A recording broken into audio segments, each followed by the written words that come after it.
Menteri Koordinator Bidang Hukum, Hak Asasi Manusia, Imigrasi, dan Pemasyarakatan Yusril Ihza Mahendra mengungkapkan lebih dari 600.000 penerima bantuan sosial, Bansos, menggunakan dana Bansos untuk bermain judi online.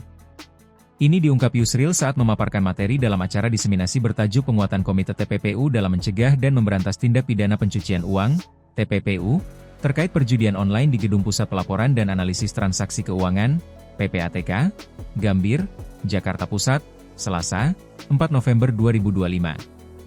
Bahkan pemerintah sudah mendeteksi sejumlah bantuan beasiswa kepada pelajar dan mahasiswa juga digunakan untuk judi online, ujar Yusril. Data itu didapatkan pemerintah dari laporan analisis PPATK. Laporan itu menyatakan ratusan ribu penerima Bansos menjadikan dana Bansos sebagai modal judi online. Yusril menyayangkan penyalahgunaan dana Bansos itu, sebab dampak sosial dari judi online sangat besar. Dampak sosial itu meliputi rasa frustrasi pelaku judi online yang kalah sehingga menyebabkan terjadinya tindak pidana lain seperti penganiayaan, pencurian, perampokan, hingga bunuh diri. Menurut Yusril, dampak judi online lebih dahsyat dibanding judi konvensional. Judi online ini berkembang, marak, sejalan dengan perkembangan teknologi informasi dan juga berkembangnya dalam sistem dalam transaksi keuangan melalui perbankan, melalui pengiriman online melalui e-money dan sebagainya, kata dia.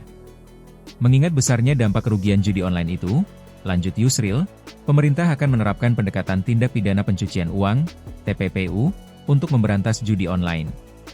Dengan pendekatan ini, aparat penegak hukum dapat menggabungkan penyelidikan dan penyidikan perkara judi online dengan TPPU. Selama ini penindakan terhadap judi online sering terhambat karena hanya berfokus pada pelaku dan platform, padahal jaringan keuangan di belakangnya belum disentuh. Melalui pendekatan ini pemerintah dapat melacak, membekukan, dan menyita hasil kejahatan yang digunakan untuk membiayai dan memperluas operasi judi online, kata dia.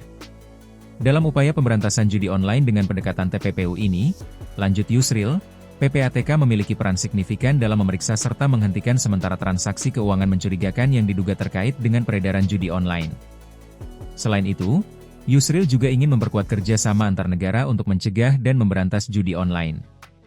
Dia menilai, upaya pencegahan dan pemberantasan judi online di Indonesia selama ini belum maksimal. Ia menyoroti masih bebasnya para bandar beroperasi dengan berbagai cara. Judi online bukan sekadar perjudian konvensional seperti taruhan atau sabung ayam, melainkan kejahatan lintas negara atau transnational organized crime, ucapnya. Dalam acara itu, Ketua PPATK Ivan Yustiavandana mengatakan total perputaran uang atau transaksi judi online di Indonesia mencapai Rp155 triliun terhitung sejak Januari hingga Oktober 2025. Ivan mengklaim angka ini turun signifikan dibandingkan jumlah transaksi judi online tahun lalu yang mencapai Rp359 triliun. Kalau dibandingkan tahun lalu kan 12 bulan penuh itu Rp359 triliun, sekarang sudah hampir bulan ke-12 kami berhasil tekan hingga Rp155 triliun, kata dia. Dia juga mengklaim jumlah deposit judi online tahun ini berhasil ditekan hingga Rp24 triliun. Angka ini menurun dibandingkan jumlah deposit tahun lalu yang mencapai Rp51 triliun. Ivan menyebut para pelaku judi online itu didominasi oleh masyarakat dengan penghasilan di kisaran Rp5 juta per bulan. Para pelakunya, pemainnya itu tetap dari saudara-saudara kita yang berpenghasilan Rp5 juta ke bawah per bulan, kata dia.